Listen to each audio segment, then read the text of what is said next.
Now all these things are possible for all human beings. It is not a method for one person. And yet, the masters will customize it for each person separately. Because our karma is different. Our background is different. The stage at which we are today is different. Therefore, when masters give us something, they customize it. That is why, if somebody says, I read a letter from great master, it's published in a book, and he says this, I don't feel like that. It wasn't meant for you. In the same book, master's letters I have seen contradictions. Not only in letters. In great master's time, a man came in the evening. Master was sitting, I was sitting on the floor nearby, and I saw a strange thing, that a man comes running and he says, Master, this is my daughter. And she's grown up, she's a teenager, and she wants to go to college. And we say, no, she's a girl, she should get married and raise a family. What do you say? Master said, what's the difference between boys and girls? She should go to college. Why are you stopping her? Okay, Master, she'll go to college. Within a few minutes, another man comes with his daughter. And he says, Master, my daughter's grown up and she wants to go to college. And we say she should get married. And Master says, no, it's better to get married, look after the household. Two different answers in 5 minutes, two identical situations. Masters are not giving a standard reply. They are giving a reply according to the karmic situation of that person, according to what is best for that person to move on the spiritual path, which we cannot always see. Masters can always see what is the best thing at this time for this person based on what has happened over several lifetimes. Masters don't see what is happening in front of them, they see several lifetimes when they look at a person. Initiation is a process where the master evaluates the whole thing, the complete history of previous lives. So master's view on people is very different. And that's why the whole path for each individual based on where that person is customized. I brought up this issue today before you because some people believe it's just a common teaching and we can learn from one statement made for one person and apply it to us. No. Not only that. Master give talks. I remember great master giving a talk to 50 people in a small group. Master left and we were talking what master said. Everybody was saying something different. They all heard different things. They heard what they needed. They did not hear the same thing.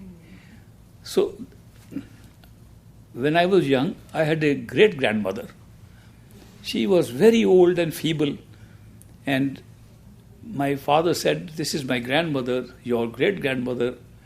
Ishwar, don't you think we should take her to Dera? And before she dies, passes on, she should have the darshan. At least a look at the master.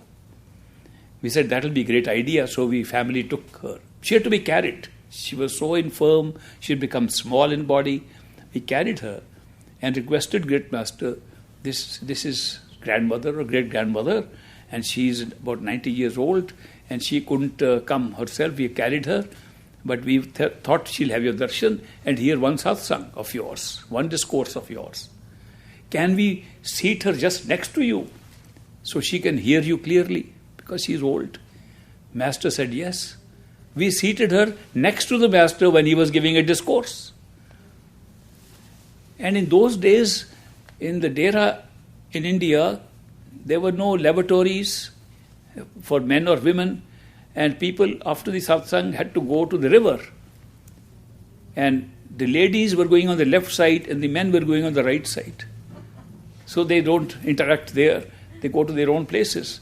So most of these satsangs, the discourses of master ended with the words, now don't forget that ladies have to go on the left side and the men have to go on the right side.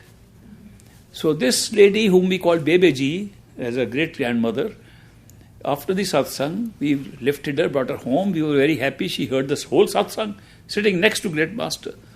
So we asked her, Bebeji, did you like the satsang? She said, yeah, it was nice. What did the master say? She said, Master said, ladies go on the left side, men go on the right. That's all she remembered. So we all hear what we are bound to hear, what we are supposed to hear, what we are intended to hear. So that is why do not think that anybody's reply to somebody else will always automatically apply to you. And that is one of the mistakes we make when read books.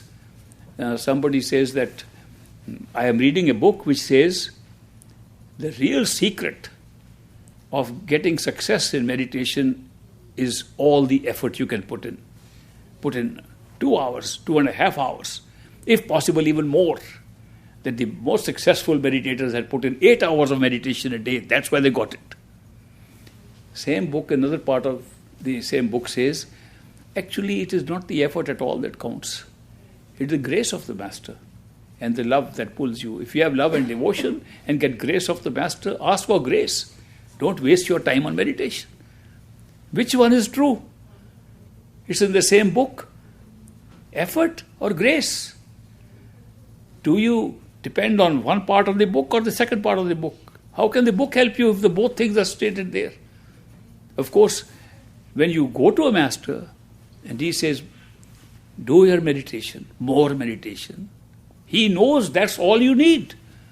Because if you don't do it, you won't move to the next stage of understanding grace. And then you start meditating. You had an opportunity to do more meditation earlier. You didn't do it.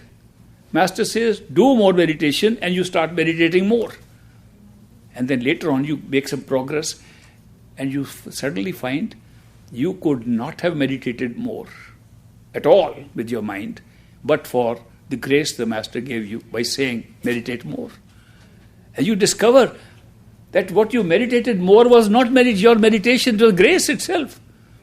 So what happens on the spiritual ascent into higher levels of consciousness is, you start by believing it is all your effort. Then you say, no, there is something else helping me in my effort. Then you go further and say, it's I think partly grace, it's partly my effort working. Then you go further and say, I think it's mostly grace. Ultimately, at the end, you find it all grace. And therefore, when I discovered, I said there's no difference between effort and grace. It just looks like effort to start with and looks like grace at the end. So there is no contradiction. Once you discover that, you read the book, it makes sense. If you don't discover it, don't practice on it, then it looks like a contradiction. So that is why Master's injunctions to us, advice to us, is based upon at what stage we are and at what stage we can absorb certain things, understand those things. Because so many things, Masters say, may pass over our head and later on they may make sense.